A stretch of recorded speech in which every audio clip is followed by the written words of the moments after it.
Part C. When written in decimal form, is your answer to Part B a repeating decimal or a terminating decimal? Repeating means there's a pattern, and we can use bar notation. Terminating means that the decimal stops and we get 0 in our division. We need to justify our answer using long division. So from Part B, our answer was negative 35 over 48.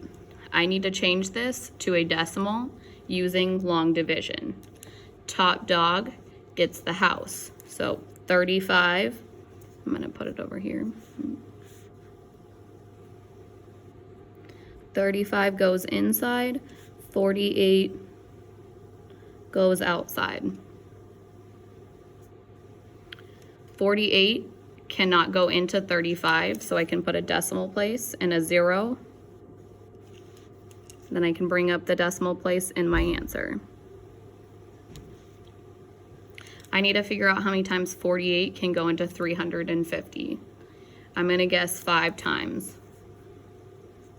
48 times 5 is 240. Make sure you write these down because you're going to be able to use this on your test, and the denominator will still be 48 on your test. So it's going to help if you have the multiplication already written out. 240 I think is too low, so I'm going to go to 48 times 6.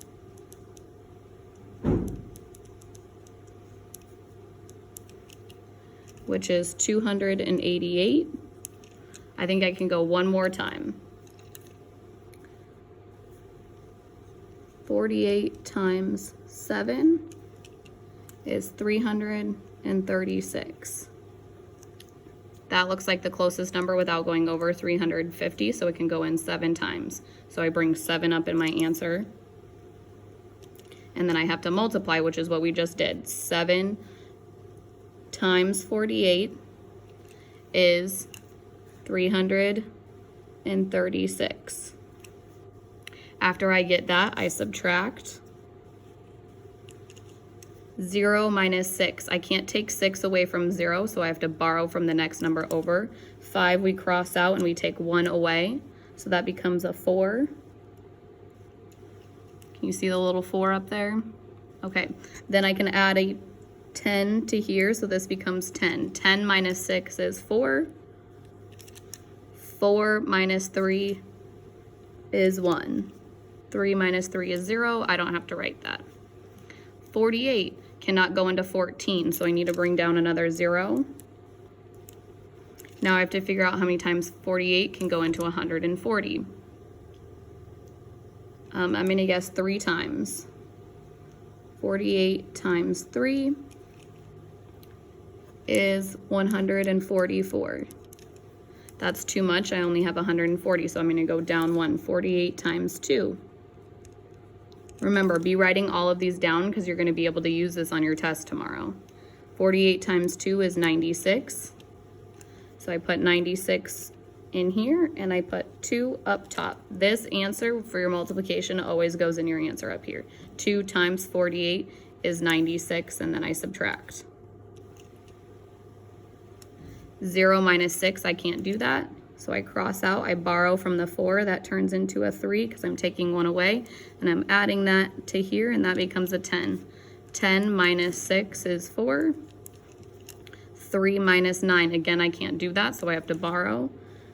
Take away the 1, that becomes 13. 13 minus 9, I can do 13 minus 9. 9, 10, 11, 12, 13, that's another 4, so I put 4 there.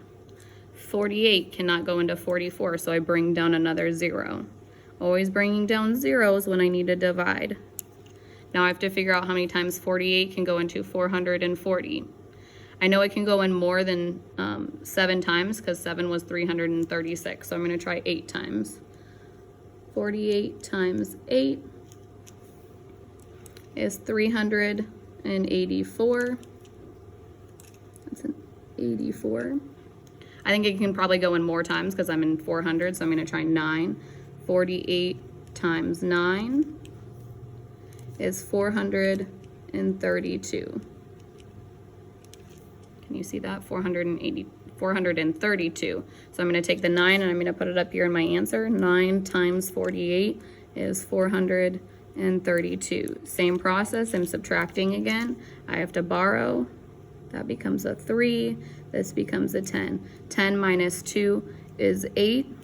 3 minus 3 is 0. 4 minus 4 is 0. So I just have 8 there. So I have to bring down another 0. 48 can go into 80. Well, I know it can't go in 2 times because 2 times is 96. That's too much. So it can only go in 1 time. 1 times 48 is 48. I subtract that. I can put that over here too, just in case. 48 times 1 is 48. I got to subtract again. Again, I have to borrow because I have a 0. That turns into a 7. This turns into a 10. 10 minus 8 is 2. 7 minus 4 is 3. So now I have 32. 48 can't go into 32, so I bring down another 0. 48 can go into 320. I'm going to look back over here with my division or my multiplication to see. Right here, 7 times is 336. That's too much. So I'm going to go to 6 times 288. So I'm going to put 6 up here in my answer. 6 times 48, which we have right here, is 288. And then same process, I got to subtract. I'm subtracting every time. 0 minus 8, I can't do that, so I have to borrow. This becomes a 1. That becomes a 10. 10 minus 8 is 2. 1 minus 8, I can't do that, so I got to borrow again.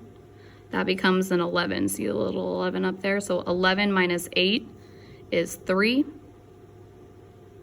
So I got 32 again, just like I got 32 up here, and I'm going to bring down another 0. I got 320 again, just like I got up here, I got 320. Let's scoot this up a little bit. So I know already, because I had 320 here, 6 could go into 320, or sorry, 48 can go into 320 6 times. So I'm going to do that again, 6 times. 6 times 48 is 288. Well, I already know because I subtracted up here that I'm going to get 32 again when I subtract this, because the subtraction didn't change. 320 minus 288. I'm going to get 32 again. I know because this pattern is going to keep going. 320 minus 288. 320 minus 288.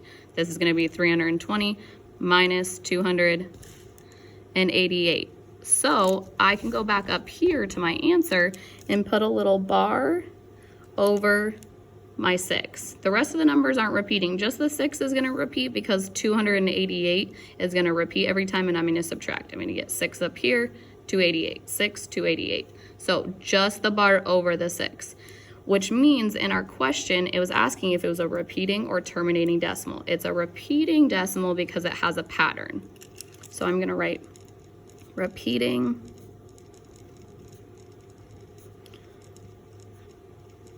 decimal and circle that because that's your final answer. This is your proof, okay?